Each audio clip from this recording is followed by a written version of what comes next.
This is the Female Founder Show with host and entrepreneur Bridget Fitzpatrick, exclusively on ASBN. Hello everyone and welcome to the Female Founder Show. I'm Bridget Fitzpatrick. Today I'm talking with Carla Small, the founder of Sprout Labs. Carla saw a gap in how we support kids with dyslexia and decided to do something about it. She built a company that helps children learn to read in a way that finally makes sense for them and gives families hope when they need it the most. Carla has such a thoughtful approach to education and entrepreneurship. Her work is changing lives, and her story is a great reminder of what happens when you follow a problem that you care about and stay committed to the mission behind it. I'm excited to dig into how she got started, the challenges that she faced early on, how she's growing Sprout Labs, and what she's learned as a leader along the way. Carla, thank you so much for joining us today. Thank you, Bridget. It's great to be here, and it's great to see you again. Yes, you as well. Now, I would love to start, this is kind of a two-part question, so bear with me, but I would love to start with talking about what you were doing before you started Sprout Labs, and then the motivation for starting Sprout Labs. Sure. So I was running the accelerator, the business accelerator at Boston Children's Hospital, which is an 80-person team of technologists and business people that take the ideas of doctors, researchers, and nurses and spin them out into ventures. And one of the projects in the 30 in the portfolio that I was managing focused on dyslexia. And my youngest son, Matthew, has dyslexia. So that was always really my favorite project in the portfolio. And when it came time to launch that venture, I actually was so passionate about the technology and the opportunity that I left Boston Children's and I became the CEO and co-founded that company with the two scientists who had created the technology and the science behind what we were doing. And that was a breakthrough dyslexia screener that we sold into schools nationwide. And then last fall, we sold that business to the biggest ed tech publisher so that we could get that out to more kids, which is fabulous. And for me, that enabled me to focus much more on what my true passion place is, which is how do you help families who are facing what we faced as a family when Matthew was diagnosed with dyslexia and we knew he had this reading challenge. And really, in his case, you know, he was, I could tell because he was my third and he was learning differently than the other two. He was, you know, a voracious, curious learner. But then when he got to kindergarten and again in first grade, when everyone else was learning their letters and how to read, he wasn't grasping it. And we just watched his self-confidence erode, and it was very, very hard and very painful. You know, now he's fine. We got him the resources he needed, but that's really what's behind Sprout Labs. We're really here providing that sort of one-stop shop so families have everything that they need so they don't have to experience that journey that we experienced with Matthew. Yes, and there's a larger population of people with dyslexia than most people would think, right? That's right. It's 20% of the population have symptoms of dyslexia. And I think the other thing that people don't realize is it's highly hereditable. Oh. So if you have it in your family, you know, even a relative, there's a 1 in 2 chance your children will have it. Okay, yeah, good to know. So with Sprout Labs, talk to us about how you're helping families. What exactly is it? It's a virtual learning, correct? Yes. Talk to us about that. Yeah, so we're basically providing expert and highly personalized reading instruction for children. And we're taking sort of the latest technology, the latest AI technology, and we've built this for the customers that we work with, and we know two things about them. One, they're often way behind in reading, and in order to address that, you need what we call high-dosage tutoring. It's not enough to get tutoring once a week. You really need it every day. And then the second thing is the vast majority of children that we work with have also ADHD or attention issues. So it's really important that it be engaging and keep moving in order to keep the attention of a child who has ADHD. And that's really what we're doing. So it's in essence like having your child's favorite teacher super trained in how to be a good reading instructor, living in your house and available whenever your child is available, whether it's 5 a.m. or after soccer practice. It must be such rewarding work, I'm sure. It is so powerful. We have so many great stories of, the difference that we're making.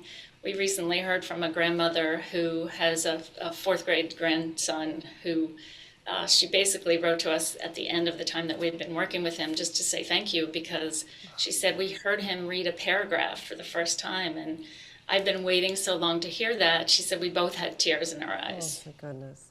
Now, at what age do parents usually realize that their children have dyslexia? Yeah. So this is, if there's anything I wish that I could wave a magic wand and change, is that all of us would realize early on how important early intervention is. Yeah. If you get to a child when they're 3, 4, 5, 6, you can actually rewire the brain with instruction, and that's what we're doing. But in doing so, you can literally prevent all the downstream issues. You can create a reader, and you won't have any of these problems associated with dyslexia. The problem is, in the families that we tend to work with, they tend to be more like 3rd, 4th, 5th grade. We can help all of them. We can help 4-year-olds to 12-year-olds. But most of the time, families become aware of this issue and really have the capacity to pay attention to it when it's a more urgent issue. Typically, by 3rd grade, kids are moving from learning to read to reading to learn, and that's when everyone is realizing, like, this isn't working, and those kids can be 1 or 2 or 3 years behind in reading. Is there an age where it's ever too late? Like, could an adult take your courses and learn? It's never too late. You can always learn to become a better reader. It's just more work. Yeah. Higher dosing, Yeah. higher frequency. Okay. I've heard it said that a half hour in kindergarten is equal to 2 hours in 2nd grade. Okay. So you can see the value of Yes. the earlier the better. Yes, for sure. All right, let's change gears a little bit. We met at the U.S. Chamber of Commerce event, the Co 100, where they honored 100 businesses, and over 12,000 businesses entered. You were one of those businesses, and you then went on to win the Disruptor Award. Talk to us about what that meant for you and your business, and why you're a disruptor. I think we already know that answer, but yeah. Super exciting. I mean, we couldn't have been more thrilled and honored, and it's such a great opportunity to get the word out about Sprout Labs, which is really what we want to and need to be doing. I think what we're doing is we're leveraging AI for good, right? And I think there's a lot of talk about how we're all nervous about AI and all the things that it could be doing that are scary or not good. But this is truly AI for good. And that concept, so at this point in time, there are $30 billion spent every year on tutoring. Studies have shown that only 2% of it is that high dose, high quality tutoring that's needed. Because if you live in our community and you want an Orton Gillingham trained tutor, which is the gold standard of how you really teach sequentially and structured literacy for kids who need to learn how to read, it can cost well over $100 an hour. Nobody can afford that every day, but this is what the kids need. So the fact that we can do this with AI, we can do that high-dose tutoring, is truly disruptive. And then the other thing I would say is that it is so clear that our kids come in an array, right? They all have different ways that they learn. Some of them might have issues with reading, some of them might have issues with math. We factor in the whole child and we take them as they are. And then we personalize to that. So if they have an attention issue and they have a dyslexia, we know that kid has a 22-minute attention span. We're going to teach to that child. We know they love baseball and we know they're motivated by points, whereas the next child might just be motivated by reading the next passage. We know how to customize everything we're doing so we can keep them engaged. And you don't win this game of teaching a child to read unless they're engaged. And so we're super excited about the ability to take this technology and really apply it to kids who need it. And the Disruptor Award was very warranted. It seems like this might even be something that you could translate into any kind of learning. Is that true? Absolutely, Yeah. absolutely. In fact, we're starting with reading, but we're going to be adding in our roadmap, we're going to be adding math, spelling, writing, and executive function issues. Because it's very interesting, the brain of a child who has both a math issue, which is called dyscalculia, and a reading issue, which is called dyslexia, a lot of the issues are the same. So if we can customize the tutoring to the child, it's way more efficient. So we can work on, sound symbol recognition across the two arenas or the two domains, and that child is getting that good dosing. Whereas today, I think they're probably going to one center for math and maybe getting reading in school. So we're thinking about the whole child, who they are, and how to customize that learning pathway for them. This is the future. Thank you for the work that you're doing to help so many people. Thank you. Can you talk to us a little bit about the scholarship that you're offering for underserved communities? Yeah, it's really important to us. I mean, obviously, this is a product that costs money, and we're a young company, so we have to make this work if we want to be in business in next year and the year after that and grow. But we are very cognizant of the fact that we want to reach out to everyone.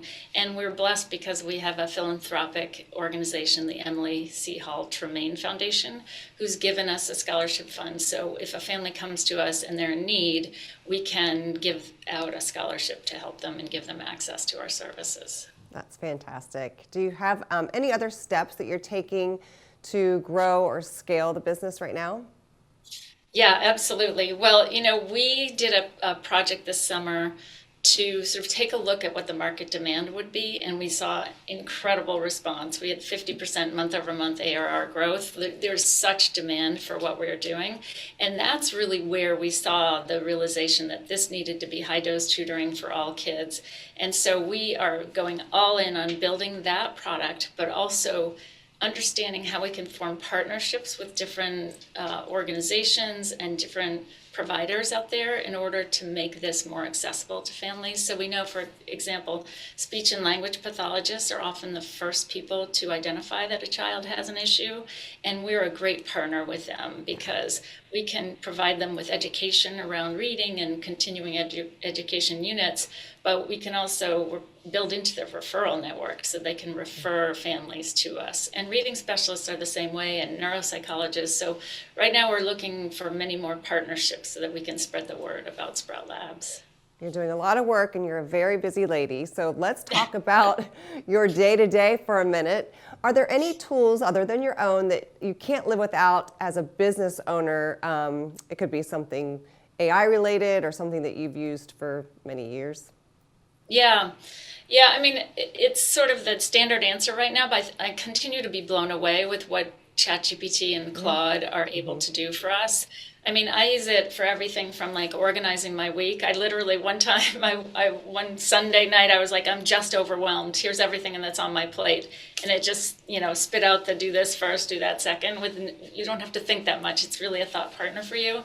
And writing and producing documents. I think too, for us, we're doing some exciting things in, producing marketing materials, if you will, and things like Gamma are exciting as well. So yeah, I think the tools that are accessible to us as founders are so powerful. If anything's just overwhelming to figure out which ones are the best ones, which is why it's great that you ask the question so we can all learn from each other. Exactly. I love how you called it a thought partner because that's exactly what it is. Yeah. So let's talk about your leadership style. Maybe start with how many are on your team and how you lead them. Yeah. So right now we're a small team, which is important. We have a small full-time team, and then we have a cadre of amazing reading specialists. They have 4 years of Orton Gillingham tutoring and decades of tutoring, working with all of these different types of kids that we're talking about. And together it's just a really powerful team. I think in terms of leadership, I really believe in sort of strong ideas, loosely held. And, as the founder and the CEO, the visionary, I have a strong vision of like where this needs to go, what it needs to look like. But I myself can't do the execution of that without my really powerful team. I mean, each of my team leads is very strong and experienced in their areas, so they're bringing that expertise, but they're also teaching me constantly on, this is how we approach it. So it's sort of like that balance of, how do you convey a strong convicted idea, but also be listening for how to evolve it. And then I think the other balancing act, I think as a CEO or as a founder, is that conversation around authentic versus performative leadership. Yeah. And I think the longer I do this, the more authentic and a little less performative. I think performative is important. You need to sort of show the strong face and show the positive message, but you also need to balance that with when you're going to be real with everyone and sort of share like the challenges of running a business as well. And I find that is sort of a constant discussion in my head. And it's funny because the work that you're doing with Sprout Labs kind of goes hand in hand with managing people, where teaching these kids who all have different ways of learning. Well, managing people, they all have different ways of being managed. So if you look at it like that, it's very similar. Absolutely. We are learning from our students every day. Yes, absolutely. So I love hearing how founders ground themselves in morning routines or routines that maybe are non-negotiable. Do you have anything like that? Yeah, I work out every morning, or, pretty much every morning, maybe 5 times a week. I didn't start that sort of intentionally, but it became such a habit, and it's such a great launch to my day. And recently, I think there's so much emphasis on strength training for women, and that was the hardest one I found to sort of put into the mix. So I've started strength training as well, which is really fun and really empowering. So, a blend of sort of Pilates and yoga and strength training, running, that sort of thing. And that's just a great kickoff to the day. And also sometimes I'll wake up with a long list of things that I'm thinking about or worrying about. And by the end of the workout, it all seems better. It really does help mentally as well, for sure. So that's a great way to start the day. Yeah. Now, you have so much to be proud of, but when you look at everything that you've built and done in your career, what are you the most proud of? That's a great question. I think if I look back at Early Bird, the first company that I spoke about, we found through a survey that 70% of the teachers that used Early Bird identified a child who is at risk of dyslexia that they otherwise would not have noticed. And I'm really proud of that, because I think we helped kids across the country. I think when I think about Sprout Labs, I think about the stories that we're hearing from families where they go from being, especially the moms, go from being sort of all alone, isolated, and overwhelmed to really feeling supported and watching their children learn how to read. And, nothing more magical than that. Yeah. It's interesting too, we're actually tapping into and supporting the reading specialist and speech and language pathology community in an interesting way. We're really allowing them to elevate their practice, because we're sharing with them best practices around reading instruction and giving them access to resources that will really enable them to heighten and improve their practices. So I'm proud of that too. I think it's a community builder at the same time as an individual family builder. Absolutely. I was just going to say that. You're building quite a community, and for people that have been longing for one, I'm sure. Yeah. It's overwhelming to be alone doing this. Right. So let's look ahead now. What is next? Where do you see yourself and Sprout Labs in the next 5 years? Oh, that's a great question. Thank you. Well, exciting, I think. We're really gonna blow out this opportunity to democratize high-dose tutoring.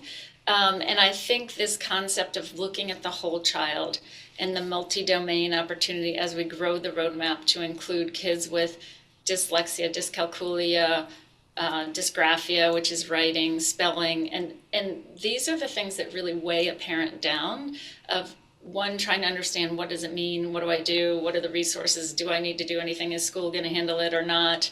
I think it's a bit sad, but I think our system is failing our kids. 70% of fourth graders are not reading on grade level, and 2% of the tutoring that's out there isn't working. So I think 5 years from now will be the solution for reading specialists, for speech and language pathologists, for families to really have solved that problem for those children.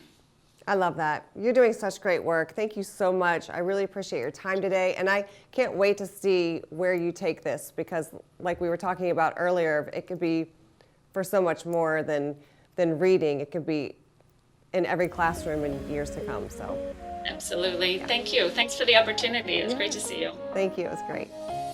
Take care. This is the Female Founder Show with host and entrepreneur Bridget Fitzpatrick, exclusively on ASBN.